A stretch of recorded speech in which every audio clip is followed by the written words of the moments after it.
बड़ी हमले की कोशिश, राष्ट्रपति ज़ेलेंस्की की हत्या की कोशिश की बात सामने आ रही है, आप उसे किस तरह से देख रहे हैं? देखिए, ऐसा है कि अगर उनको प्रेसिडेंट यूक्रेन को पहले खत्म करना था, वो पहले कर सकते थे। और आजकल टेक्नोलॉजी इतनी एडवांस्ड है कि आप किसी भी लीडर को कहीं भी कर सकते हो खत्म, उसमें कोई दिक्कत नहीं है, उसमें कोई दो राह भी नहीं है। एक बॉम्ब का पीस या एक प्रोजेक्टाइल का पीस उनके महल में गिरा है, वो ठीक है, दैट इज नॉर्मल, वो एक कोलैटरल डैमेज का है। अगर रशिया एक्चुअली चाहता कि प्रेसिडेंट यूक्रेन की हत्या की जाए तो वो पहले कर सकते हैं, और कर सकते, उनमें इतनी काबिलियत है कि वो कर सकते हैं अभी भी।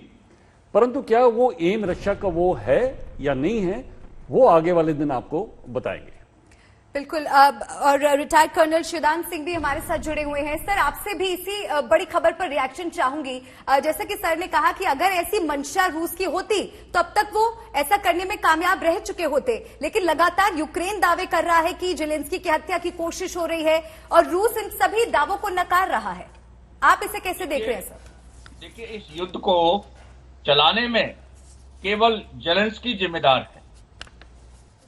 अपने देश का विनाश करा रहे हैं और चारों तरफ से जितनी भी रूसी सेनाएं उस पर अटैक कर रही हैं, अब तक उनको उनकी शर्तों को मान लेना चाहिए था और ये युद्ध समाप्त हो सकता था। और ये जो विध्वंस हो रहा है मानवता का और इसे अपने इसके राष्ट्रीय संपदा का यूक्रेन की, ये रुक सकता था।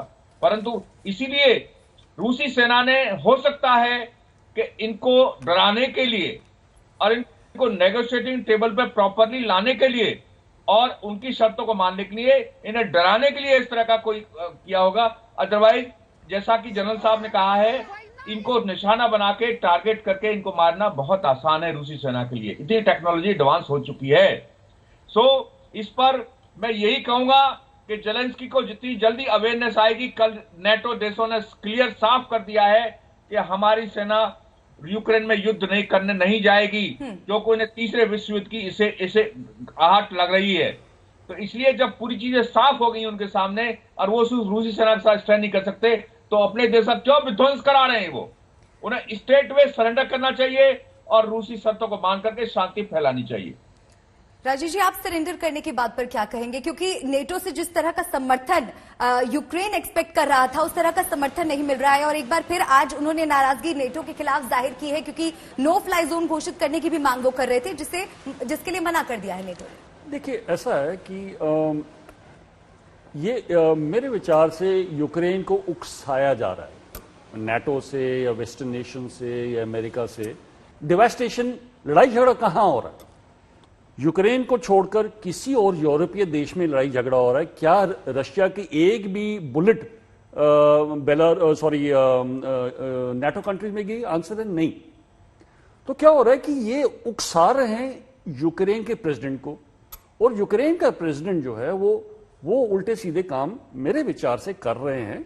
मैं ये नहीं कह रहा कि यूक्रेन सच कि वो रशिया को चुनौती नहीं दे रहा है, परंतु अगर आप इक्वेशन लें, कम से कम 1.5 लाख यूक्रेन की आर्मी है और उसके सामने रशिया की इतनी विशाल आर्मी जिसका लेटेस्ट टेक्नोलॉजी है, सब कुछ है उनका, राइट? तो हमको ये देखना है क्या रशिया का एम क्या है? सरेंडर? क्या उनका दूसरा एम है कि एरिया कैप्चर करना, या तीसरा एम है कि पूरी जो उनकी जो गवर्नेंस है, जो भी प्रेसिडेंट है, उसको बदली करना? इनफैक्ट कल ही रात को एक रिपोर्ट आई थी कि आपके आज तक के मीडियम से मैं देख रहा था कि यूक्रेन के प्रेसिडेंट जो हैं वो भाग के पोलैंड चले गए, राइट? ये डिसइंफॉर्मेशन कैंपेन, इंफॉर्मेशन कैंपेन। तो रशिया का मेन मुद्दा क्या है? रशिया का केवल एक मुद्दा ये है कि यूक्रेन नेटो में नहीं जाए, और वो ही एक मुद्दा है जिसके ऊपर वो डटे हुए हैं। चाहे अभी के प्रेसिडेंट मान जाए या उनको रिप्लेस किया जाए, या डेनेपर रिवर तक रशिया की फौज पहुंच गई है तो वहां के बीच में यूक्रेन को काट दिया जाए, क्या वो भी उनका एम है? एज इट इज, आप जैसे बता रही हैं, सी पोर्ट, सारे बंदरगाह आज रशिया के हाथ में है। हवाई हमला कोई नहीं कर सकता, रोड से कोई नहीं आ सकता, तो उन्होंने पूरा यूक्रेन को आइसोलेट कर दिया है रेस्ट ऑफ द कंट्री से। और वेस्ट बैठ के तमाशा देख रहे हैं मेरे विचार से। और दुख किसको पड़ रहा है? यूक्रेन के निवासियों को पड़ रहा है। तो ये इसके बारे में इनको बड़ा विचार करना पड़ेगा अगर वो सही लीडर हैं तो।